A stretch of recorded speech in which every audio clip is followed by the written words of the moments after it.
So label the y-axis return. And also, it can be either the expected or the required.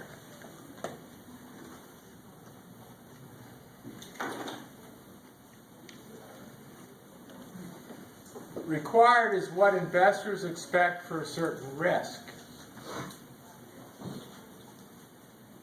Expected could be different. Now let's do one of these.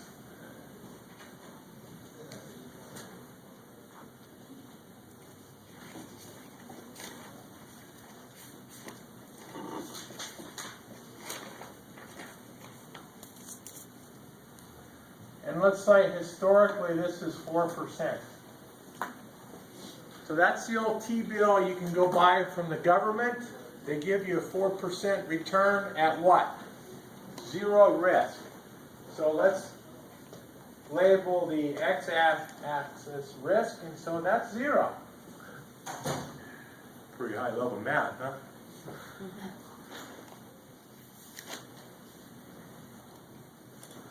Well, let's say that we have a beta market, and it's what? Just define the risk of the market as 1. So, under normal conditions, the return on the market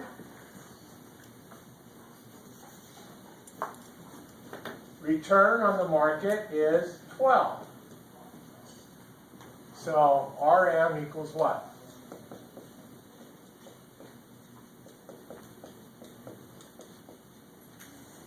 Okay.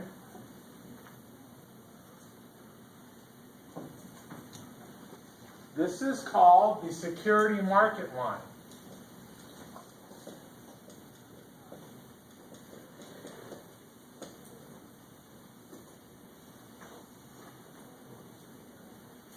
So if you own a diversified market portfolio with a beta of 1, normally you'll make 12%.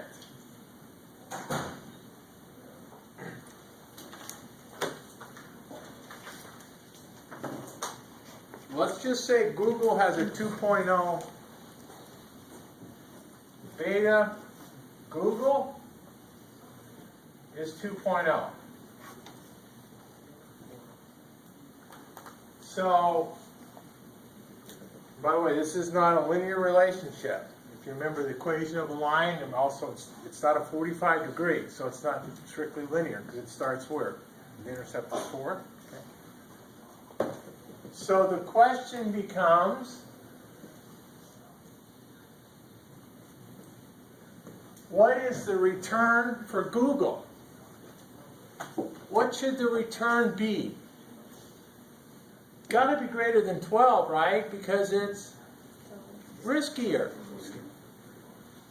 And we learned 2 hours ago that we're not going to buy a riskier stock if it's got the same return. We don't pull the handle on the $2 machine if the return's the same.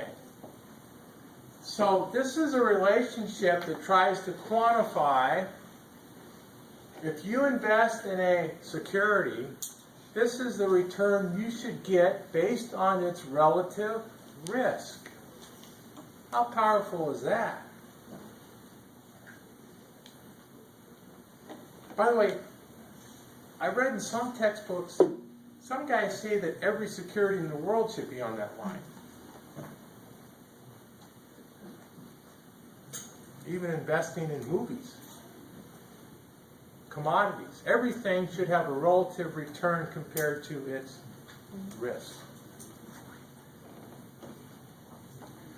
So if Google is priced properly, based on its risk, it should be on that line.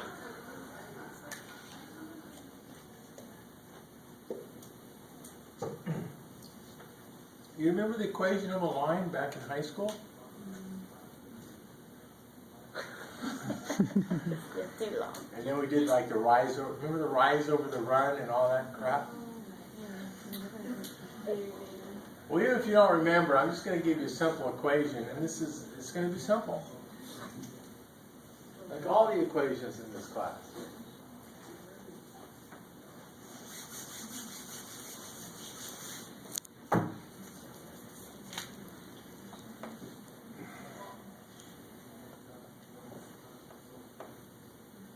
The return of a stock equals the risk-free rate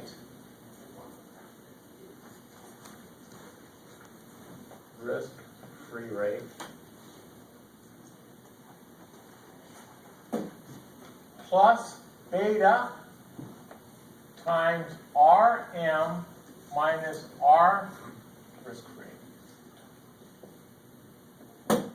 Risk-free. That's the equation you have to know. Plug and chuck. So the return for Google is what? 4%. Well, we use percentages here. I'm going to give you this to do as a problem in the test, okay? What's beta? 2. What's the return on the market? Right? So you multiply and always do what's inside the parentheses first, right? Mm-hmm. So that's what, 16 plus 4?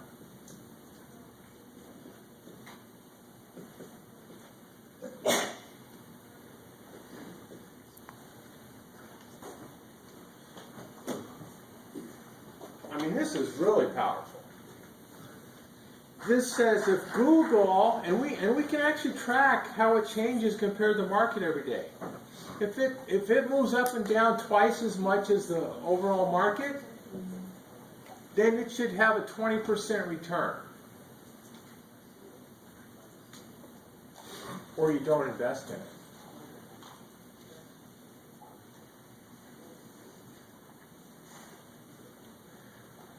Remember, we have some parameters here, right? That's the risk-free rate at any given date. This is currently, let's say it's the market return historically. That's what drives the slope of the line.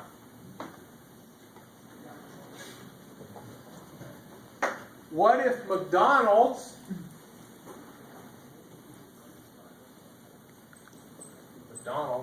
M-A-D, Mac, let's just go Mac, has a 0.8. Then the return for Mac equals what? 4% plus 2.8 times 12 minus 4.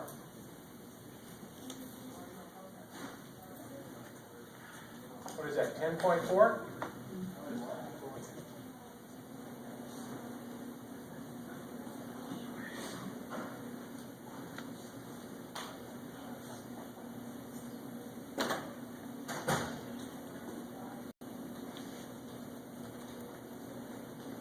This is a point in time. It's like painting a moving train. By the time you figure it out, things are different, okay? But at any point in time, if you can figure out what the return on the market is, and generally it's 8, 10, 12%. And you can measure the relative risk of the stock compared to the market, which you can. But it's always historical. It's what happened yesterday. Then you kind of get an idea of the required return, which then you can back it off to reverse engineer it and figure out the price of the stock.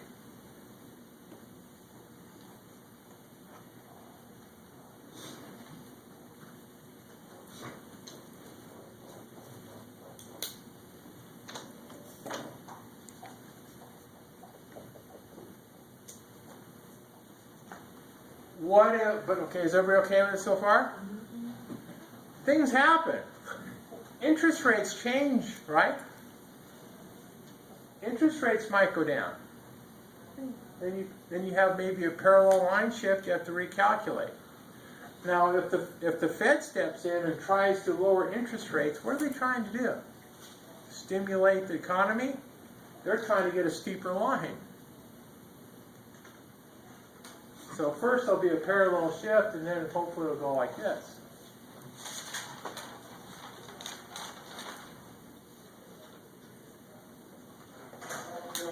The risk of a stock changes every day, right? I mean, when you think about it, all of a sudden there's new news, there's good news. Horse meat in the McDonald's hamburger, and all of a sudden they're not a real risk, great company. But again, at every given point in time, this gives you a starting point to figure out how you should invest in a company based on its risk. And if Google does not give you a 20% return, you're out. You don't pull the $2 handle unless you get a Ferrari. The dollar handle gives you a Mustang. If you're going to pay the $2, you want the Ferrari, right? And if they're not going to give it to you, you're going to go somewhere else until you can find it.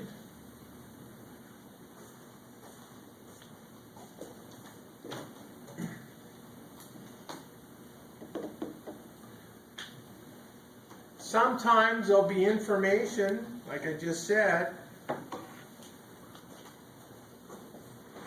that will give you a different expected return. I'm almost done, so don't panic, okay? We'll wrap this up, okay, what you need to know. What if investors think Google is coming out with the latest and greatest browser, and they think the return should be up here?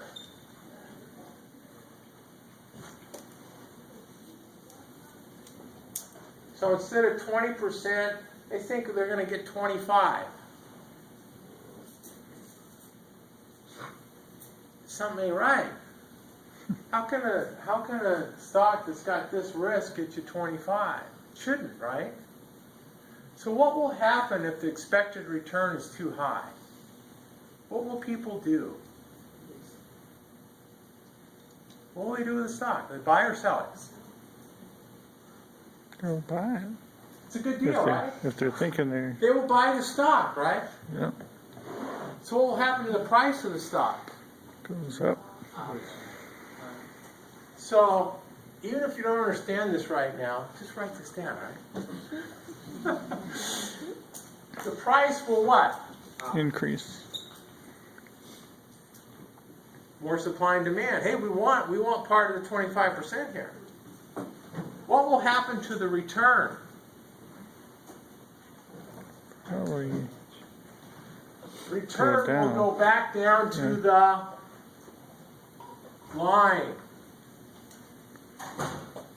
As the price of a stock goes up and you have to pay more, then your relative return is going to fall. I don't know if y'all get that or not. What if you're paying $700 for Google and they give you a $70 dividend? And then the next guy comes along and has to pay $750, and they only give you a $70 dividend. Do you agree that your return has what? Gone down. Price went up, return goes down. So if you're above the line,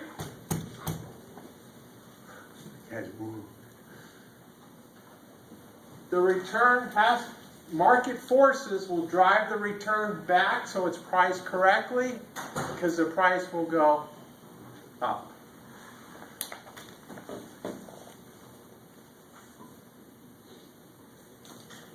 What if expectors think there's something wrong with McDonald's? They don't like their new fish sandwich.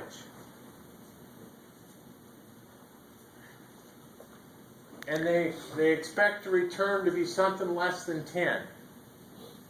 What will people do? sell. They will sell the stock, right? Price will come down, So the price will do what? go down, Price goes down, return goes up. and what? Until the return goes up to the line. Whoa. So again, we have a mechanism to try to summarize the movements of a stock based on its risk. And if you want zero risk, what do? T-bills. I didn't say savings account, Mom. I said T-bill.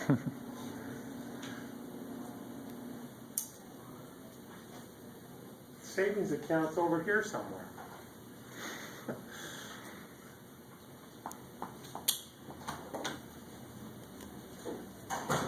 This is a tough one.